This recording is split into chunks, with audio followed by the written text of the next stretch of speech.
What's up, fantasy football fans? I'm your host, Hussein the Brain, and you're watching The Couch. Welcome to my Week 10 Daily Fantasy Football NFL Picks video. Last week was a great week for us in DFS. We won a lot of cash. DeAngelo Williams, number one at his position. Antonio Brown, number one at his position, and we both had them on our teams. Also, Danny Woodhead, Jeremy Lanford, they gave us really good value for those cheap prices. Woodhead at $6,000 and Lanford at only $6,400. I didn't win the $500,000 last week in tournaments, but I had some really good GPP picks. As you can see right here, my Derek Carr stack worked really well, and I had another GPP with Drew Brees. They scored really high. Both of them ranked pretty well, so I'm really happy with that. Killed it in cash, did pretty good in GPPs. Now let's look ahead. Now before we get into my picks, I want to talk a little bit about DFS strategy. For this video, let's talk about the two-game slates. So one that I play in sometimes is the Monday and Thursday slate. So that's one Monday night football game and one Thursday night football game, and that would be, for example, week 9 Monday night football, and then week 10 Thursday night football. That's a two-game slate. Now what I personally do is I do not spend any more than 10% of my weekly investment on these two-game slates. Now I recommend for you that you don't spend too much on them, but you can play them, and there are different strategies to these two-game slates. Now if you want to play cash games for the two-game slates, I recommend you do some 50-50 leagues. Those are my favorites. It's just that these two-game slates is you miss by one player, and sometimes your whole lineup's ruined. But 50-50s are pretty good when it comes to two-game slate cash games. And if you do the 50-50 leagues, I recommend you do $1 leagues or $0 leagues just for practice. Now GPPs, you can do these. I definitely do. So for GPPs, there's not an exact strategy, but there are some guidelines that I recommend you follow. You want to, just like any GPP lineup, you want to pick a lot of players with high upside. And I recommend picking around 2 to 6 sleeper picks. So that's 2 to 6 players to have 2 to 6 players in your lineup. A lineup consists of 9 players total that are sleepers and will be unpopular. They won't be owned in a lot of GPPs. So that's my strategy for two-game slates. And feel free to leave a comment below if you want to chime in. If you have some more strategies, more questions about two-game slates, I'll be happy to answer them or contribute. And like I said, hey, maybe you have some strategies of your own that you find really useful for two-game slates. Leave a comment below. Let me know what's up. Hey, last week's lineups were killers, but you know in DFS we got to pick a new lineup every week. So let's get right into it. On this show, as you know, we like to pick the kicker and defense first. That way it gives us a better idea of our average remaining salary. The kickers I project to get the most fantasy points are Stephen Gostkowski, of course, and he's always the most expensive kicker. Followed by Brandon McManus, the Broncos kicker, and Justin Tucker. I also like Mason Crosby. Now all those guys are really expensive. I think Brandon McManus's price is a little cheaper than it should be. I think he's worth $100 or $200 more, so I think he's a little underpriced. But hey, that's enough talk about high-priced kickers. We like to usually spend cheap, especially in cash games when it comes to kickers. My favorite kicker this week is probably going to be Chris Boswell at $4,500. Let's just stick him in right now in our lineup. I also like Dustin Hopkins and Greg Zuerlein. A little bit more risky, a little bit more upside because he has that strong leg. He can boot it from 50 plus for sure. They are playing at home in a dome, I believe. So it's really between those three. Let's pick Chris Boswell. I think he's the safest kicker and the guy I'm going to probably use in a lot of my cash lineups. For defenses, I project the Rams defense to score the most points this week. They're really good. Priced at $5,400.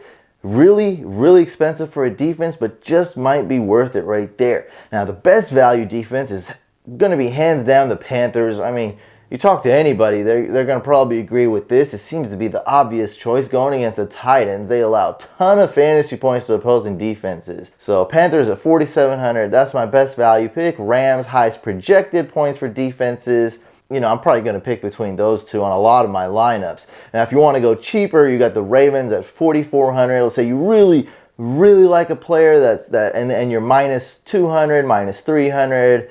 and you really need to save, you're finding trouble on where to save, and you want to save on defense, you go with the Ravens at 4,400. Pretty risky though. Chiefs at 4,300, and if you want to punt, you can go with the Tampa Bay Buccaneers. They're actually favored to beat the Cowboys by 1 point. So that's a sleeper defense right there at 4,000. So now that we have a minimum priced kicker and a great value defense, let's go back up and pick a quarterback. For cash games, I just might have to spend up on Aaron Rodgers or Tom Brady. I think I might give a slight edge to Tom Brady here. Those two are really close, and Brady's priced at 100 less, and that game, that Giants-Patriots game, slated to be a high-scoring game. It very likely could be the highest-scoring game this week. Drew Brees is another option. I really like Cam Newton. I think Cam Newton has a pretty high floor and a decent ceiling too. I really like Blake Bortles this week. I like Peyton Manning as a GPP pick. That's nothing but a high-risk pick right there. Definitely not a cash game pick. Joe Flacco, same thing as Peyton Manning. That's nothing but a GPP high-risk pick. I really like Eli Manning. Now, there is risk with Eli Manning, as you already know. Brian Hoyer, that's another GPP pick. And I really like Kirk Cousins. I think I'm going to sneak him in a few lineups. The value is there. 6,500 going against the Saints. It's obvious here. Saints have the worst defense, worst pass defense, allow a ton of points to opposing quarterbacks. As you remember that Giants-Saints game that recently just happened where the score was 102 points. The running back I project to have the most fantasy points this week is Todd Gurley. I think he should be in a lot of your lineups. Adrian Peterson's a good pick. Now, DeAngelo Williams has a minor injury. Man, that's gonna affect his value just a little bit, but he's still a great pick. This is an amazing matchup, and DeAngelo Williams has been just killing it. So I really like him. Now, there is some risk involved here, though, because every game DeAngelo Williams has played a decent amount, seen decent amount of playing time. He's had Ben Roethlisberger as the quarterback. So we've never really seen him have more than 5-6 touches without Roethlisberger as the QB. Also, he does have a foot injury. It seems to be extremely minor, so keep tabs on that. So I'm not saying totally avoid DeAngelo Williams. That's not what I'm saying. I'm saying that does affect his value. That decreases his floor. So just so you know that, just a warning. Mark Ingram's a nice pick because he didn't do well last week. He could be a player that's not owned in a lot of GPPs. I like Justin Forsett, Darren McFadden, great value here, good matchup.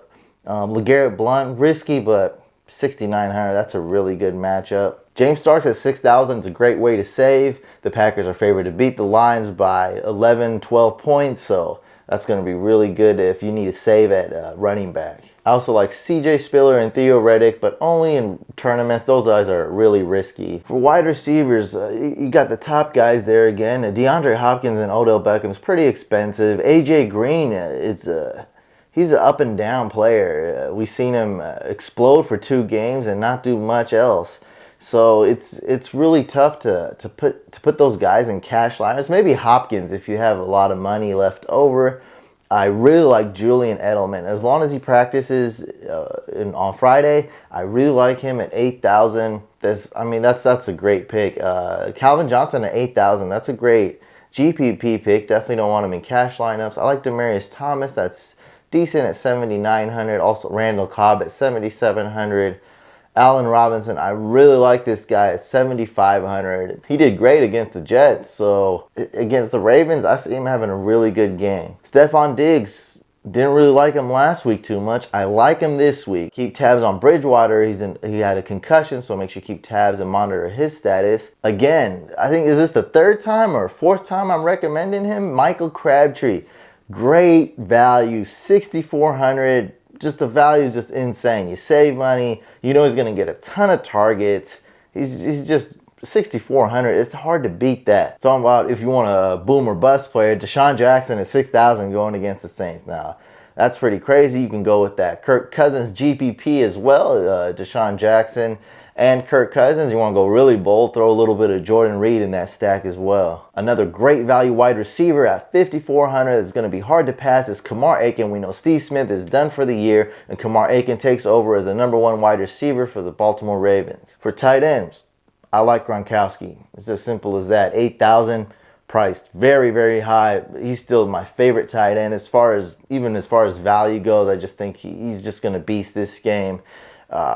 He's just the best tight end, and you know, it's the same thing every week just about, but I have a great feeling about him this week. Gonna probably make it in a lot of my lineups. You also have Tyler Eifert, you know, Gary Barnidge if McCown plays. I really like Jordan Reed at 5,800. We already went over a stack, Kirk Cousins stack with him. And I think a really good value pick is Benjamin Watson. I really like his floor here. He's guaranteed to get at least 3 receptions, which I know is not great, but still has a nice floor. As you know, sometimes you pick a tight end that puts up a huge stinker. Benjamin Watson will put up a small stinker at worst. That's the worst case scenario. I see him having a decent game though.